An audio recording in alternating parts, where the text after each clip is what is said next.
Discover how you can green your life by building a knowledge base of current sustainable and eco-savvy trends. This series will delve into hot topics, current standards and practices, ways to design better spaces, and specify materials that benefit not only us as consumers, but the world as a whole. Members of CaraGreen, as sustainable materials distributors, and other industry leaders weigh in throughout the series. This is Build Green, Live Green. Hi, this is Jessica with Build Green, Live Green, and today I have a very special guest, Annie Bevan. Annie, thanks for joining us today. Yeah, thanks for having me, Jessica. Excited to be here. It took us a little while to get this one on the books, but I'm excited to talk to you. Between your schedule and my schedule, I agree. Thank you for having me. So let's this podcast, we talk a lot about sustainability, but never really with the experts in the space like you. So you wear a lot of hats in the sustainability space, and you're kind of my go-to when I have a lot of questions about transparency and stuff. But can you tell us about the different hats that you wear? A lot of people are familiar with mindful materials, but SMS may be less familiar, and just kind of talk about your role with each of those. Sure. Yeah. Thank you. Yeah. A couple hats, and it's, the world's on fire, so we can't just wear one. Right. So, and I know we all wear a lot of hats, but I do formally wear about 3 in the marketplace. And I actually own my own business. I'm the CEO and founder of the Sustainability Management and Strategy Collaborative. So we're an organization that actually works very specifically with the manufacturing community to help them navigate, implement, and leverage sustainability in the marketplace. But we work with manufacturers in a bit of a unique way, in which case we actually provide sustainability staffing services and long-term contracting services, because I found that there's a hole in the marketplace with bandwidth opportunities and expertise and network connections and things like that. So I started SMSC to start to help manufacturers fill those gaps.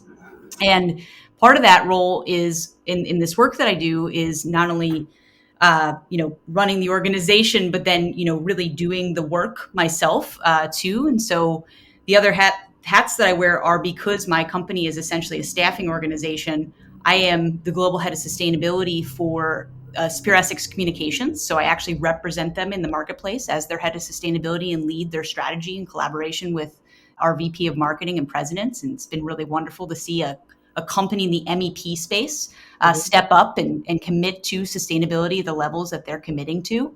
And then finally, I also work on the macro level of the industry. So trying to create the industry for manufacturers to sell into, which is how I found myself as the executive director of Mindful Materials, which is a collaboration hub that's creating a common materials framework that's powering a digital materials library. So quite a bit going on, a lot of exciting things in the world of manufacturing of building products, and a lot of work to do in the built environment to reduce our collective impact. So sorry that was a bit long-winded, but a lot of hats. That's what happens when you're describing all your hats.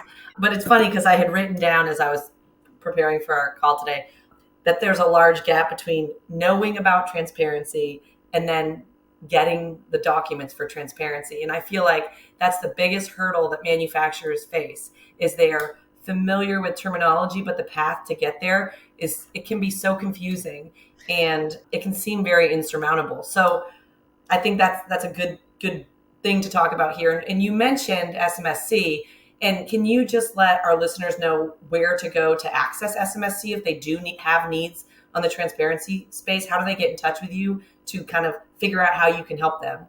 Yeah, absolutely. So we have a website, www.smscollaborative.com, but also my email address is abevan@smscollaborative.com. Happy to talk to anyone.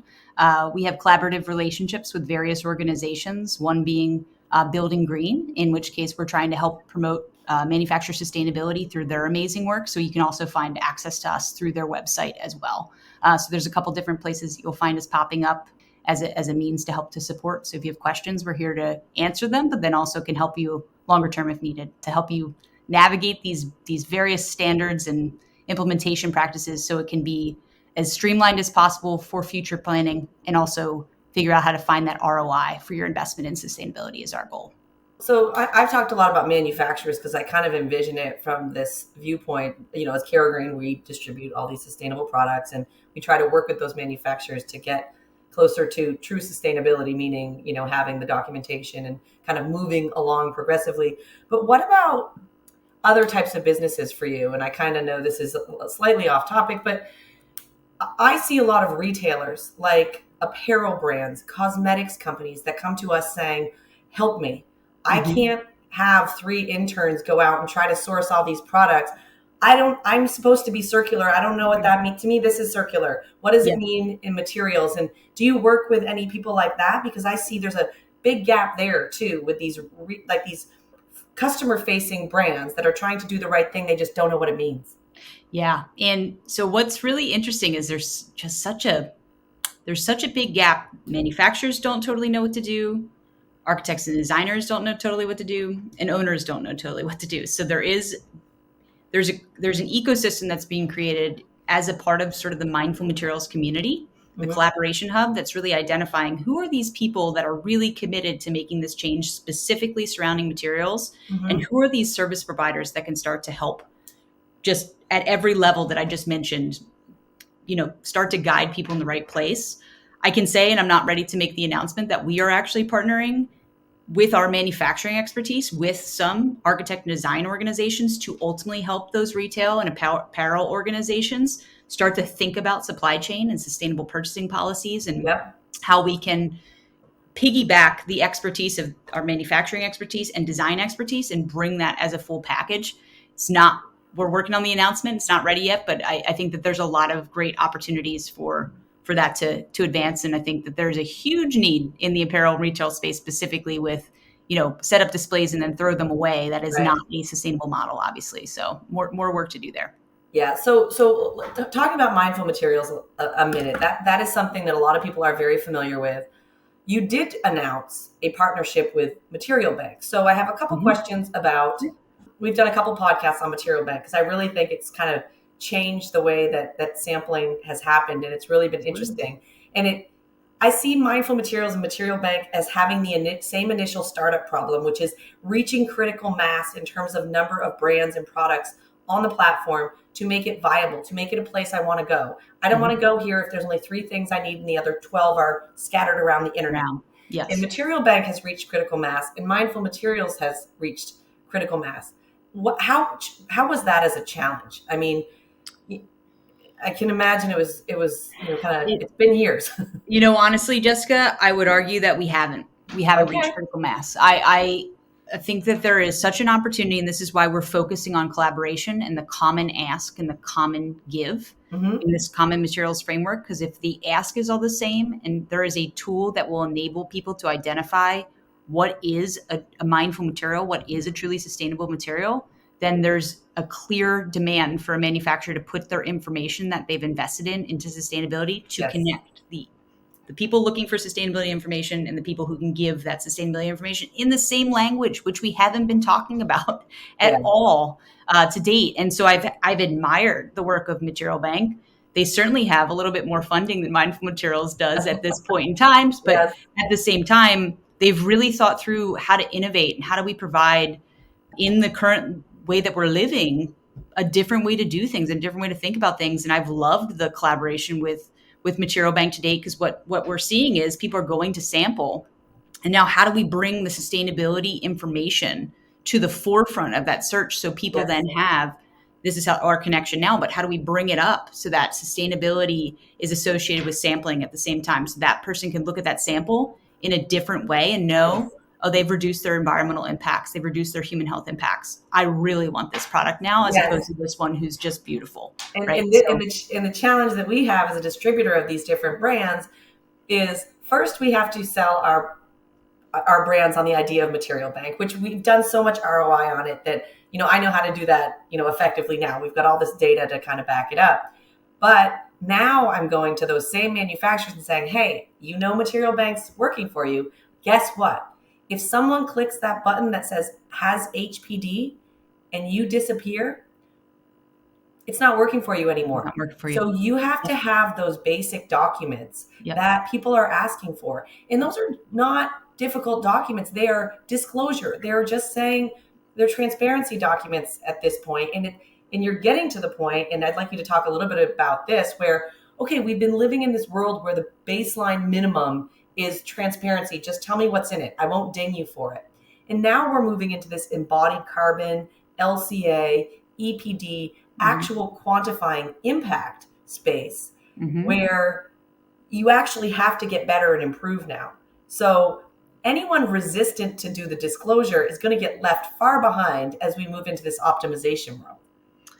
So, I mean, the reality is we had to do transparency first. I get the thought process and logic behind Lead version 4 that first came out with this concept in 2011. I mean, it's been a minute since this has been out there, right? So I get the concept. We didn't have any compositional chemistry at the time this was released. We didn't have any understanding of total life cycle impact at the time that this was released.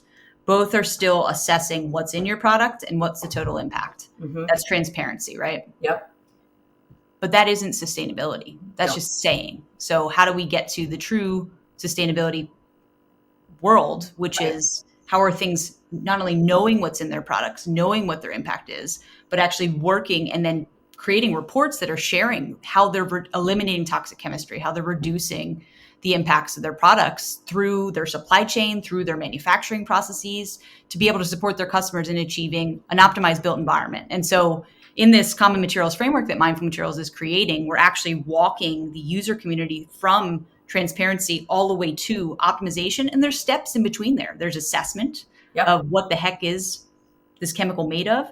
There's action plans and policies that need to be created to get to ultimately optimization. And we're trying to educate the users that that's not easy. There's costs in there. So how do we incentivize manufacturers to invest in that work so that they know they're going to get the sale at the end of the day? Exactly. And that is a very, very elusive inflection point, in my opinion, because if I go to someone and say an EPD is going to cost you $30,000 or $60,000 or an LCA is going to cost you this, unless someone is saying, I'm not going to give you this purchase order unless you have an LCA, they don't get it. It's not, they haven't reached that inflection point yet. So I still see, there's some obstacles, but there's going to have to be, in my opinion, government or some sort of local incentives for things like that. Yep. I expect that Europe usually moves first on a lot of those things, but I think it's going in that direction, and there's too much momentum to stop it now.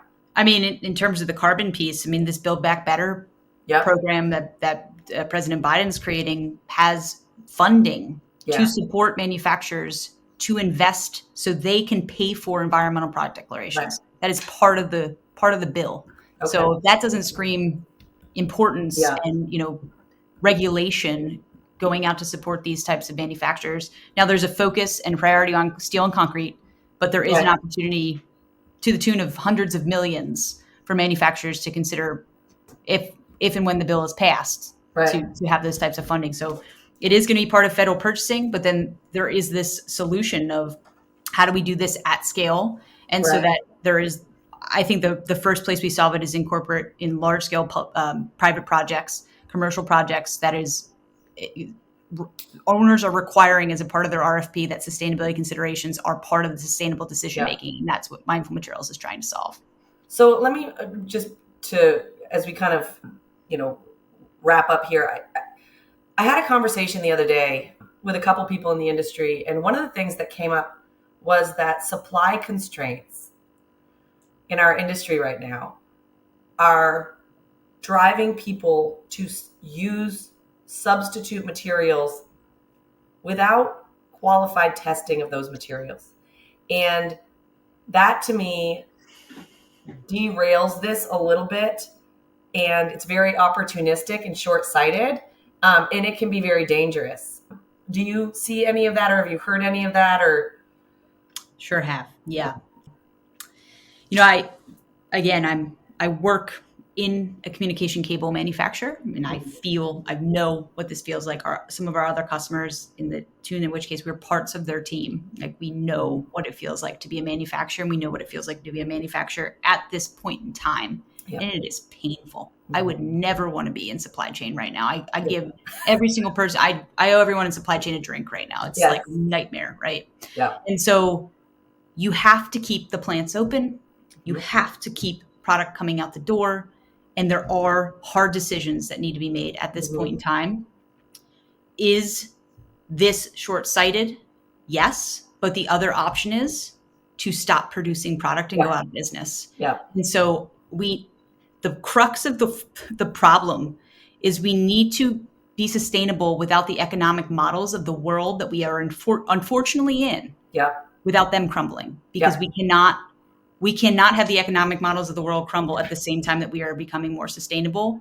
But I can say that either one of those options would have dire we'll have dire issues if neither of them are solved. Yeah, I think so it needs to be together in some way. Yeah, I think we're in an industry of trade-offs. But I'll wrap up by saying one thing that I've noticed about this supply chain challenge is that it's kind of brought us back to some of our roots as Care Green sustainable sourcing of materials and some of the criteria that we used. Local, recycled, rapidly renewable, reclaimed. All of those things have this renewed influence now that they are basically reasons that supply is not constrained in those areas. So they are now alternatives, not because they're green, but because they're available. And hopefully those two things as well will work together in concert to continue to drive sustainability forward. What a great opportunity to reduce your carbon footprint with those requirements as well. So awesome stuff. Exactly. All right. Well, remind us one more time of your website for anyone who needs your sustainability services. Yeah. www.smscollaborative.com, or you could also go on the www.mindfulmaterials.com website as well if you want to check out some awesome products with sustainability attributes to help you achieve your green project goals. So thank you so much, Annie. This has been great. Thank you, Jessica. Appreciate you. This is Build Green, Live Green.